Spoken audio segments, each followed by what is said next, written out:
لهم شيل دل جاي تدنوا وين راحوا ذولاكم؟ شوف راح لغاد هذا وهذول ربعك هنا مقبل. علاش تاكم شنو علاش تاكم؟ فوق فوق وهناك Within 3 weeks, dozens of the long bundles are ready. Weighing 1,000 pounds each, they are transported one by one to the construction jig. There on the bank of the Tigris, for which the craft is already named, they will be assembled into the great mat-covered bundles that will form the twin hulls.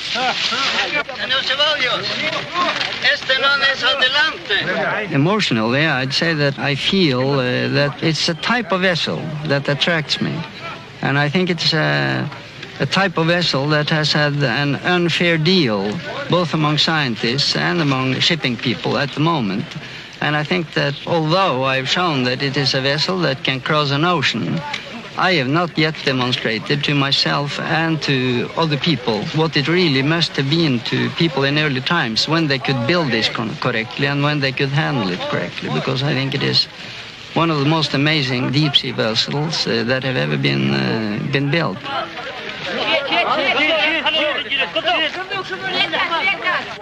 At last, the smaller bundles, which will form the corazon or heart, are lowered into place. Eso es un chorizo grande, ¿no? Aquí el corazón. Falta todavía. Lashed to each of the larger bundles, as shown by Heyerdahl to the Bolivians, it will form a fixed hinge or core between the twin hulls.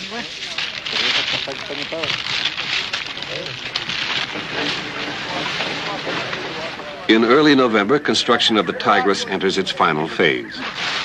At close intervals, heavy hemp ropes are bound around the great hulls, then progressively tightened by work teams, increasingly eager to see the strange result of all their labors. Simultaneously, the reed bundles are beaten into a more compact mass. Intent on demonstrating the durability of ancient reed craft, Heyerdahl knows that the tighter the bundles, the longer the vessel will retain its buoyancy. Under the direction of the Bolivian Indians, bow and stern are forced upward into the ancient crescent shape.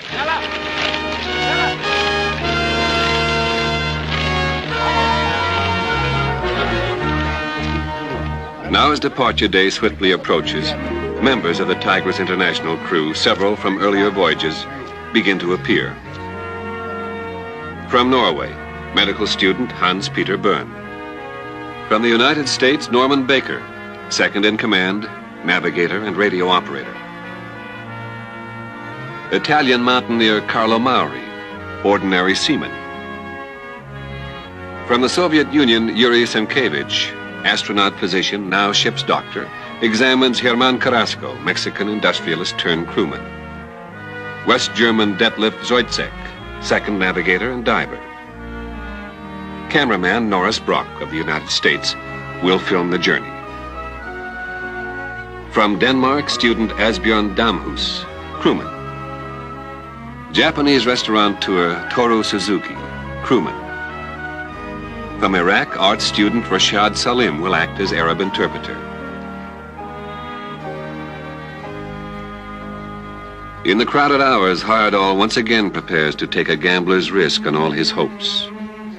When people ask me where we are going and how long time we are going to sail, my answer is, we do not know. The experiment is to find out how far can you go with a vessel of this kind. And as long as the vessel can float and keeps together, we will push on.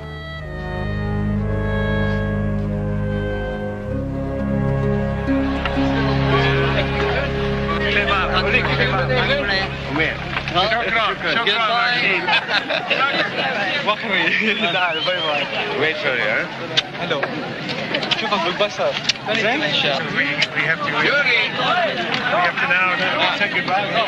I said, don't worry, we'll take care of it.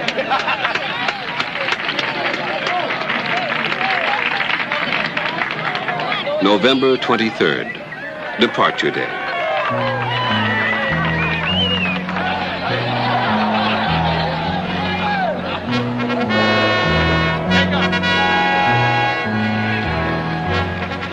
At once light and clumsy, like some fledgling water bird, tigress rides the river for which she is named.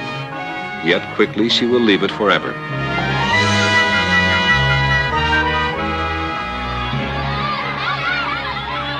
Uncertain, awkwardly responsive to the rudder oars, Tigress feels her way downriver. Along the banks, astonished Arabs stare at this strange apparition from a long-vanished past.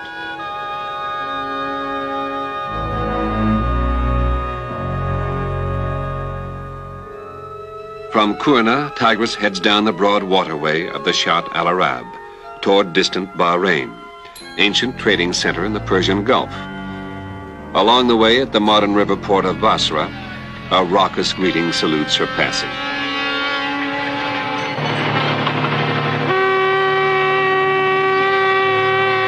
Once a sleepy port town, oil has made of Basra one of the great crossroads of the modern world. Here, 100 ships salute the vagrant visitor from another time. It's the Iver Stream from Norway. That's right. In fact, I think it's from Larvik. That's your hometown tour. It is. It's from Larvik. It's from Tor's hometown.